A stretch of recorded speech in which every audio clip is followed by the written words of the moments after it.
Hi friends, നമ്മൾ Eiffel tower കാണാൻ വീണ്ടും മരിയനാട് ബീച്ചിലോട്ട് എത്തിയിട്ടുണ്ട് കേട്ടോ. നമ്മളിപ്പോൾ ഉള്ളത് ഒരു പാനിപ്പൂരി കടയുടെ ഫ്രണ്ടിലാണ് കേട്ടോ. അപ്പോൾ നമുക്ക് പാനിപ്പൂരി എങ്ങനെയുണ്ടെന്ന് ട്രൈ ചെയ്യാം. ഞാനൊരു പാനിപ്പൂരിക്ക് പറഞ്ഞിട്ടുണ്ട് കേട്ടോ. പാനിപ്പൂരി വരുന്നത് നമ്മൾ വെയിറ്റ് ചെയ്യുന്നതാണ്. അങ്ങനെ പാനിപ്പൂരി കയ്യിൽ കിട്ടിയിട്ടുണ്ട്.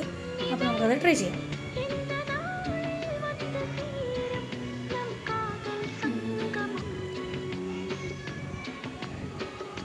നല്ല ടേസ്റ്റ് ഉണ്ട് കേട്ടോ. പാനിപ്പൂരി നല്ല ടേസ്റ്റാണ് പാനിപ്പൂരി കഴിക്കാനായിട്ട്.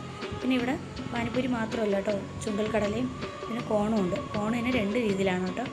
നല്ല സ്പൈസി ആയിട്ടുള്ളതും നല്ല സ്വീറ്റ് ആയിട്ടുള്ളതായിട്ട് രണ്ട് രീതിയിൽ തരുന്നുണ്ട്. അപ്പോൾ നമുക്ക് ഇഷ്ടമുള്ളത് അങ്ങനെ ചോദിക്കാം. അപ്പോൾ അതാ ഒരു ചുങ്കൽ കടലയും കോണും മേടിച്ചിട്ടുണ്ട്. അങ്ങനെ കോണും ട്രൈ ചെയ്തു. നല്ല സൂപ്പർ സാധനമാണ് കേട്ടോ. ഇവിടെ വരുന്നവരൊക്കെ മസ്റ്റ് ട്രൈ ചെയ്യേണ്ട ഒരു ഡിഷ് തന്നെയാണ് ഈ കോണ് കേട്ടോ. കുഞ്ഞുങ്ങൾക്ക് ഒരു നല്ല ഇഷ്ടപ്പെടുന്നൊരു രീതിയിലാണ് ഈ കോണിൻ്റെ ഫ്ലേവർ വന്നിട്ട്. അപ്പം ഇവിടെ വരുന്നവരൊക്കെ മസ്റ്റായിട്ട് ട്രൈ ചെയ്യണം കേട്ടോ.